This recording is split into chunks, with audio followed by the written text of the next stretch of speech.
I would like to start this module on productivity by sharing a little quote with you. I will read the quote, and you'll have to guess the person who said this. Here we go. The conservation of our national resources is only preliminary to the larger question of national efficiency. I give you a hint. It was a US president. Obama? George W? Ronald Reagan? Turns out the person who said this was Theodore Roosevelt.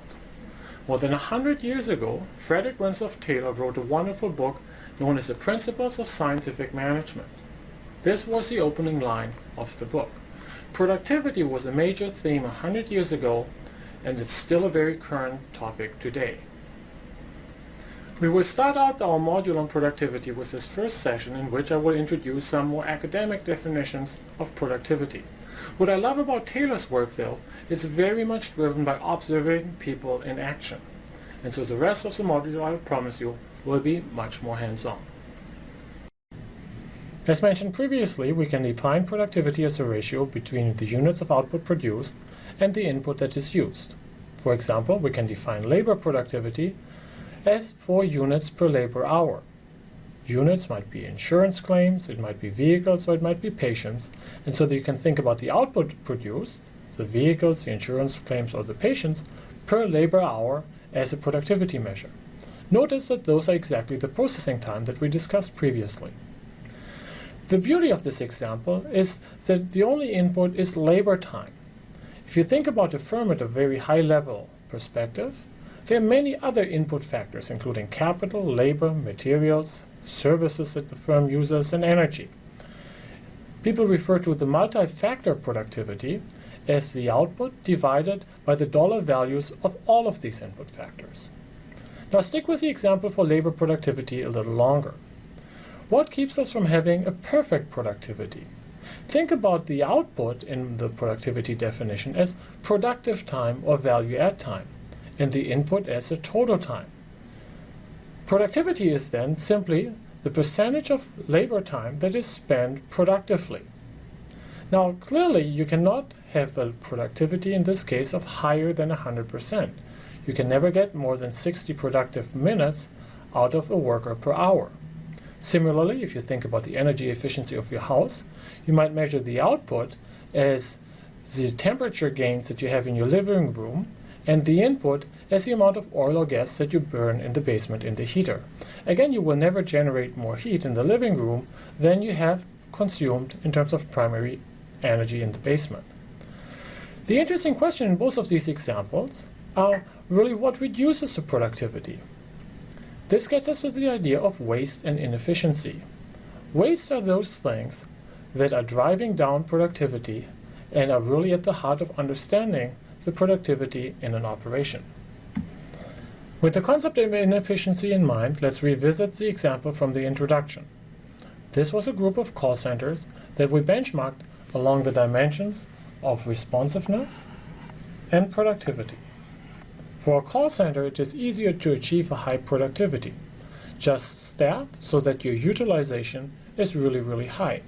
Now the problem with that, of course, is that your responsiveness will be very poor if you have a very high level of utilization.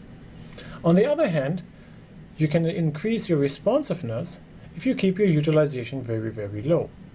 Good for your responsiveness, bad, however, for your productivity. Thus there exists a tension between those two forces, responsiveness and productivity. Now consider call centers A, B, and C. All of these call centers are on a line that we previously defined as the efficient frontier in the industry. This means that there is no player, no company, no call center that dominates competitor A, B, or C. And when I say dominates, I mean firms that are both faster than we are and at the same time also cheaper. Now you notice that competitor D is not on the frontier. For competitor D, we have a distance to the frontier, and that is what an inefficiency looks like at this very high level perspective. Let's bring the concept of the efficient frontier to life by looking at some data from the US airline industry. What I'm showing here is on the x-axis I'm plotting the efficiency of the major US carriers. Here, efficiency is measured by how much it costs an airline to produce a certain number of seat miles. On the y-axis, I'm showing what the airline is able to command in terms of its prices for these miles. Observe the frontier. Observe how these airlines are lining up on a line that looks like this. On the one extreme, you have Hawaiian, which is not able to get high prices, but because of its very focused route structure is able to provide an amazing efficiency. On the other extreme, you have US Airways. The company is clearly able to command high prices, but has a horrible efficiency. You notice here how Southwest has been able to break that frontier and shift it upwards to a new level. Southwest entered this market and many routes by providing its superior operations, allowing it to charge almost the same prices as these legacy carriers, yet operating at an amazing level of productivity. Now, the data that I just showed you was data for the year 1996. Let's take a look what has happened in the airline industry since then. This is updated data from 2011. We have the same x-axis, the efficiency, and the same y-axis, the yield. Notice how Southwest, previously a star on the productivity side, is now simply in the middle of the pack.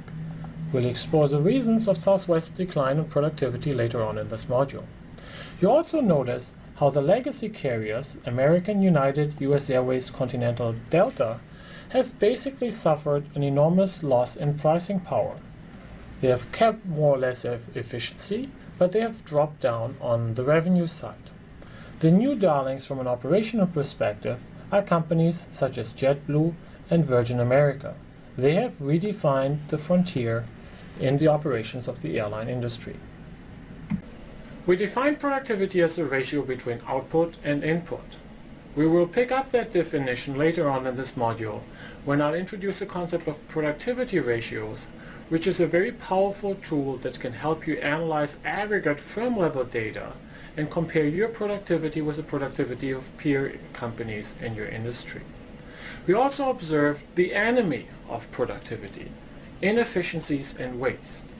We defined inefficiencies and waste as the distance between your operational performance and the efficient frontier in an industry. At present, these inefficiencies, this waste, looks like a very abstract, almost ivory tower-like concept. I promise you that in the next session, this will become much more tangible and hands-on.